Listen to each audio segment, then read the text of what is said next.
Halo, bagaimana kabar Anda hari ini? Senang sekali kita berjumpa lagi di Berita Semarang bersama saya Rusdi Maulana. Kami akan menghadirkan sejumlah informasi menarik untuk Anda dan berikut informasi utamanya.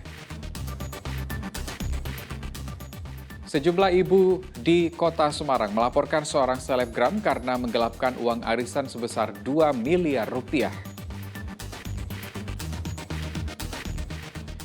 Kondisi pemain Madura United, Ricky Ariansyah yang sempat tak sadarkan diri kini mulai membaik.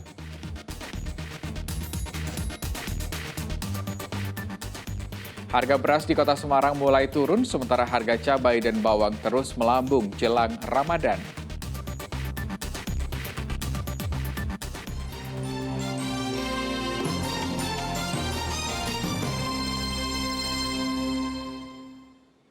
Kebakaran melanda sebuah toko distro dan kosmetik di Jalan MT Haryono, Kabupaten Brebes. Diduga api bersumber dari korsleting arus listrik.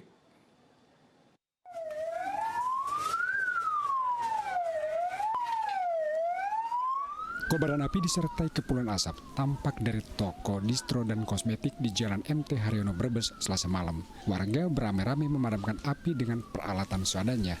Warga terpaksa menobrak rolling door untuk menjangkau titik api. Kebakaran terjadi saat toko sudah tutup. Api pertama kali terlihat warga muncul dari bagian atap lalu merembet ke bagian toko lainnya. Api bisa dipadamkan setelah petugas pemadam memadamkan sumber titik api. Dugaan awal kebakaran disebabkan korsleting arus listrik.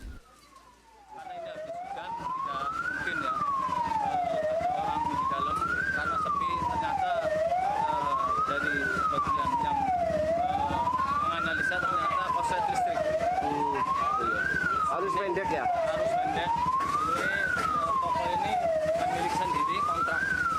Habis orangnya baru saja keluar, itu sebetulnya. Kemudian menurut laporan itu, kemudian timbul kebakaran itu kemungkinan besar ini baru prediksi saja itu akibat korsleting listrik. Tidak ada korban jiwa karena toko dalam kondisi tertutup. Sugiartono melaporkan dari Kabupaten Brebes.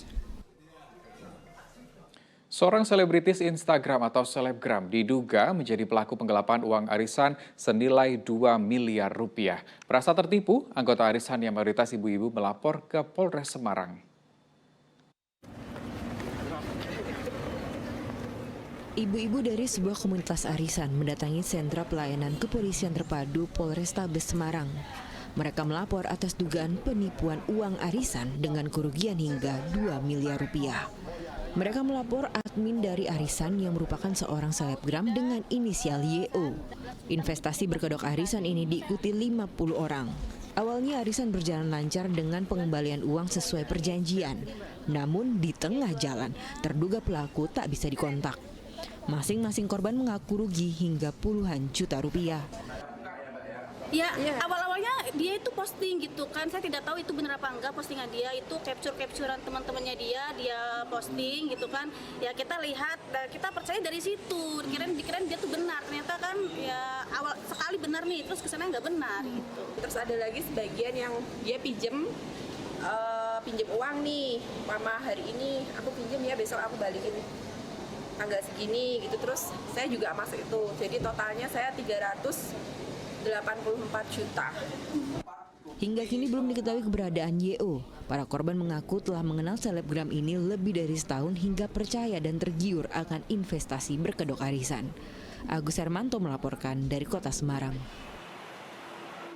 Kita beralih ke informasi lain, sebuah perusahaan importir mesin dilaporkan ke kantor Bea Cukai Jawa Tengah dan DIY karena diduga menyelundupkan mobil mewah. Modus perusahaan berkedok pengiriman mesin melalui Pelabuhan Tanjung Emas Semarang.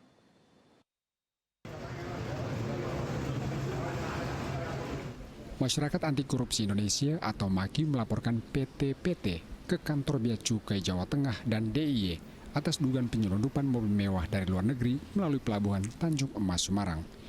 Pihak MAKI membawa sejumlah dokumen serta foto mobil jenis Mercy yang diselundupkan. Pihak perusahaan berinisial PT diduga memalsukan dokumen. Data pengiriman tertulis mesin overwrapping, namun faktanya sebuah mobil Mercy yang sudah dimodifikasi. Mercy, Mercedes-Benz.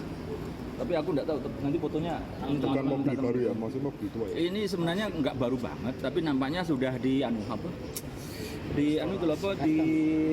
modif. Karena di modif itu saya tanya-tanya bisa sampai 1 M harganya. Tapi saya netral aja, separuhnya aja lah, 500 juta lah. Penyebab importirnya itu dia memang bidang importasinya itu apa? Nah, makanya ini kalau itu mesin dia memang punya pabrik, gitu. Perusahaan ini punya pabrik dan layak kalau dia memang impor mesin gitu kan, nggak disebut mesin apa segala macam kan, piping segala macam kan, berarti pembungkus segala macam bisa lah gitu kan di keteranganku kan itu. Nah, tapi ternyata dari data yang saya itu bukan mesin segala macam, tapi ternyata mobil itu. Nah, mobil apa itu sebenarnya kan nggak boleh impor langsung, gitu kan, apalagi dalam keadaan tidak baru. Kasus ini sebenarnya sudah diadukan pada bulan November tahun 2022, namun pihak-pihak cukai dianggap lamban. Pasti akan kita tidak lanjutin, termasuk tadi misalkan ternyata tidak tepat yang dilakukan kegiatan importasi oleh PT atau CV tadi yang saya katakan. Kalau serupa seperti ini penanganannya apa Pak? Desnya apa? Yang bagian penanganan seperti apa? Nah ini kan dari bidang P2, pendidikan penyidikan, nanti akan melakukan penelitian dulu apakah memang benar-benar dilakukan oleh perusahaan tersebut. Kemudian nanti pasti akan kita telusur apakah ada sanksi pidana atau tidak. Materi aduan selanjutnya akan diserahkan ke pimpinan kantor wilayah Bea Cukai Jawa Tengah dan DIY untuk segera ditindaklanjuti. Agus Hermanto melaporkan dari Kota Semarang.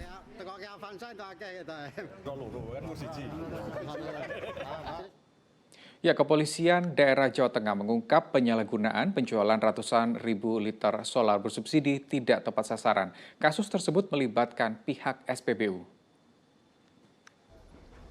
Dalam keterangan pers di Mapolda Jateng terungkap penyalahgunaan solar subsidi terjadi di SPBU di Kabupaten Klaten.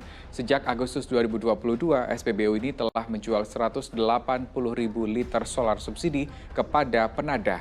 Kasus ini melibatkan pihak SPBU karena penadah dibiarkan membeli solar bersubsidi secara berulang dengan menggunakan mobil pickup yang sudah dimodifikasi. Solar kemudian ditampung di sebuah gudang di Dukuh Sidomulyo RT 15 Desa Jekani, Kecamatan Mondokan, Sragen.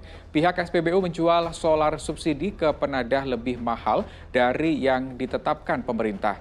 Harga resmi Rp6.800 per liter, namun oleh SPBU dijual seharga Rp7.400 sehingga pihak SPBU mendapat keuntungan besar. Polisi menyita 6.000 liter solar subsidi, 1 mobil pickup, 1 truk, 2 mesin pompa, dan selang.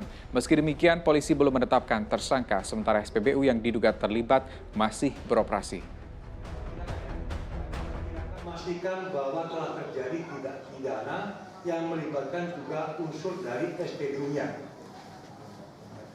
Modusnya adalah telah terjadi kesepakatan antara pemilik SPBU dengan pembeli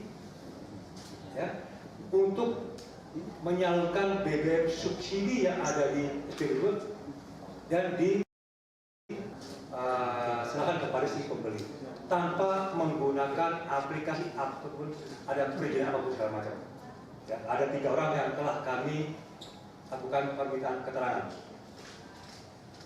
Barang bukti yang telah kami dapat, selain tadi mobil-mobil pekangku, kami juga telah mendapatkan barang bukti berupa rekening koran, ya, BRI, mobil BRI, di mana itu adalah tempat pengiriman uang-uang, ya, transaksi dari pembeli kepada si pemilik.